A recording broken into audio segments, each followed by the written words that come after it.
What's up, everyone? It's Julian. You requested it, and today I'm going to be showing you how to do hard house, like clouds with the piano, all that kind of new stuff.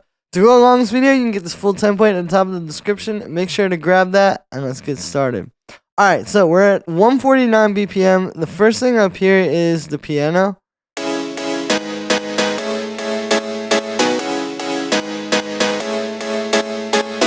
So this might seem really complicated. It's actually not that crazy. If you look at the bass line, you can kind of see more clearly.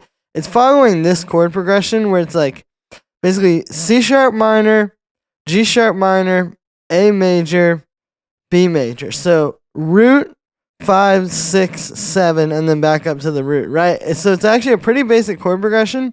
And then we have like basic triads of those chords. Like, okay, for example, here, there's your C sharp minor. And then we have some melody notes up top, right? Here's another C sharp, and then I have like this thing.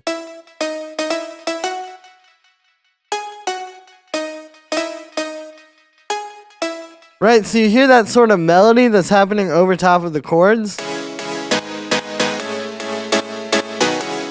And that's essentially what's creating the sound. So it's not that complicated, but I think when you just hear something like this, it can be complicated to figure out without kind of like thinking of it that way. As far as the sound goes, it's 2 layers.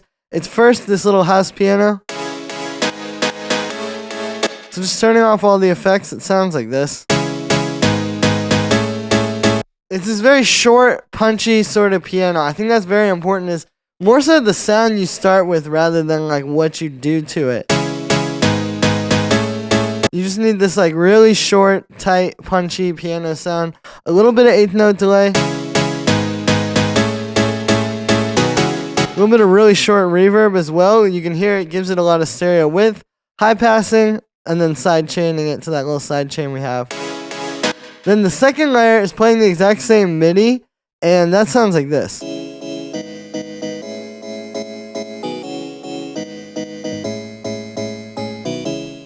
So it's basically one of these live bell samples, right? So it's a live bell into simpler here, and I've actually shortened it a lot with the amplitude envelope there. Plus, I literally just, drag the start or the end time back. And it's just kind of creating this little stab that sits under the piano. Bit of reverb. High pass filter, sidechain. And it just adds a bit of depth to that overall piano. Then we've got all of these little stabby sounds.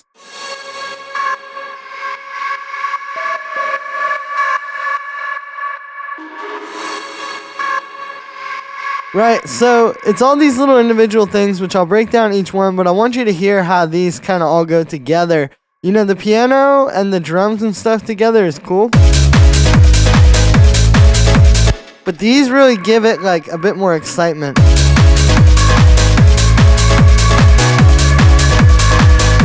And it keeps it from getting boring. So it starts here with these two kind of working together, right? I have this big, long vocal.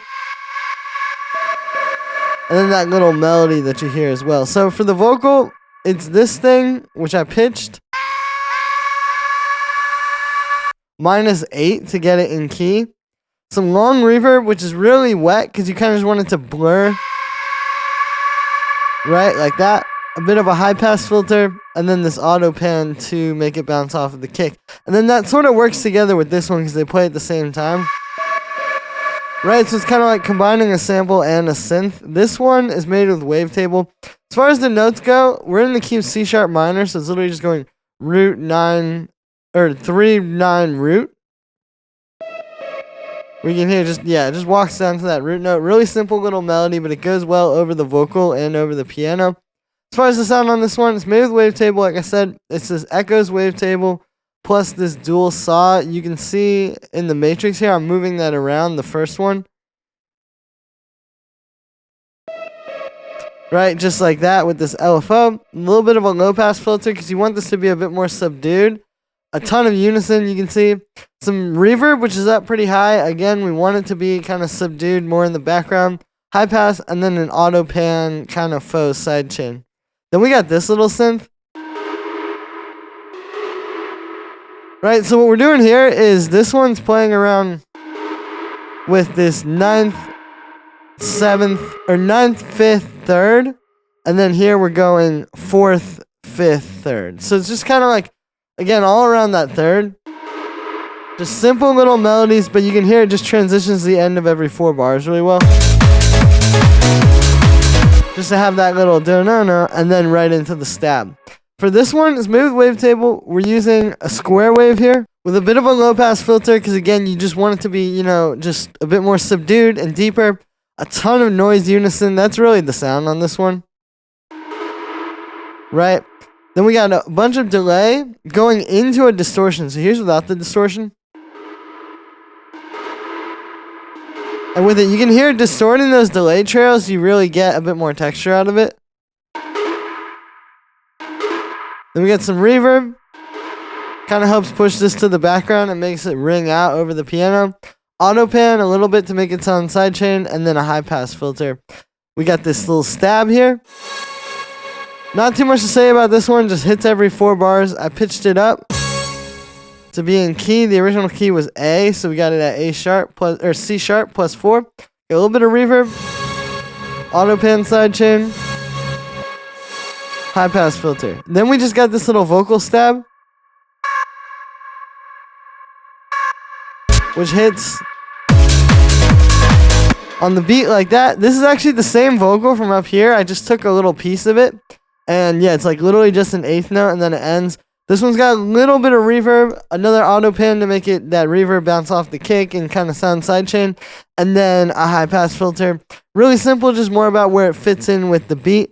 Then we have our kick and bass.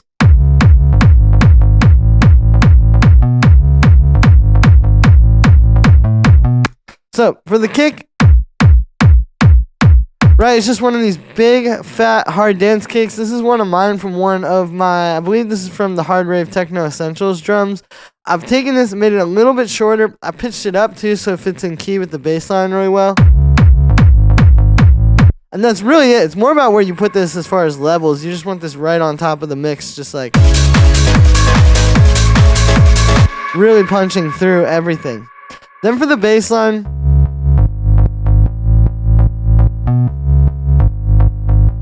so yes, that same progression. Again, we're going root 5, 6, 7, and then same thing here, just with a little bit of a change at the end as far as the rhythm goes. It's really not that complicated, but you can hear it does have a lot of syncopation with the kick.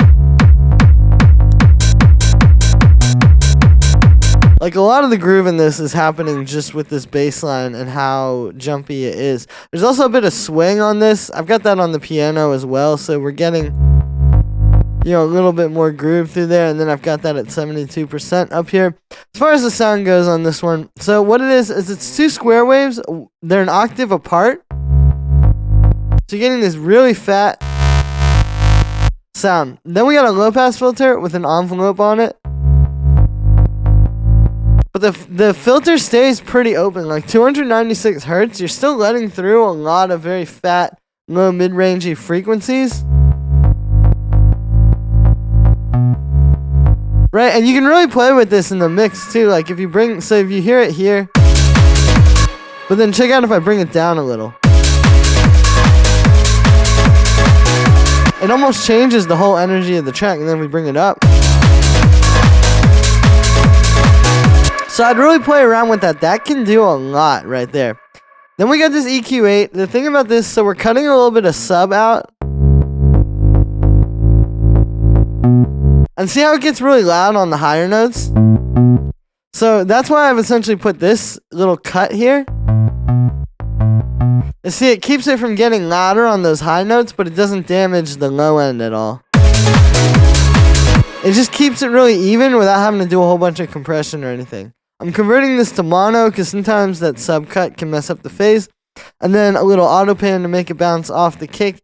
Then we got our drums. So, starting here with just some really simple main drums, we got our hi-hats and our clap. Simple 909 closed hi-hat. This is the pattern. I've kind of played with the velocity a little bit. Not really any processing on there. I've got this open hi-hat.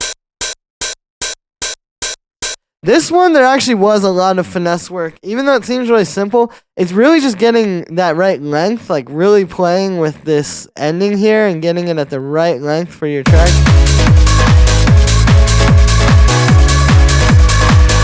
See, if it's too long, it kind of messes up the groove, so you just really want to get that right.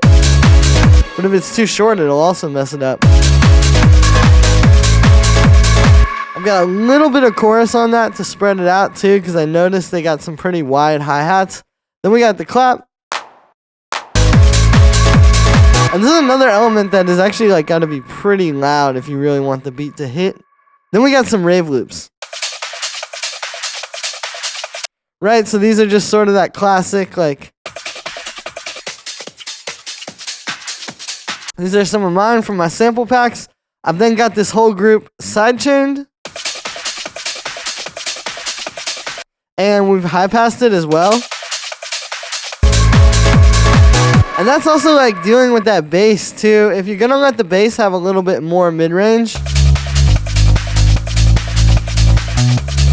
see, you don't want it clashing with these, so you gotta be able to work with that.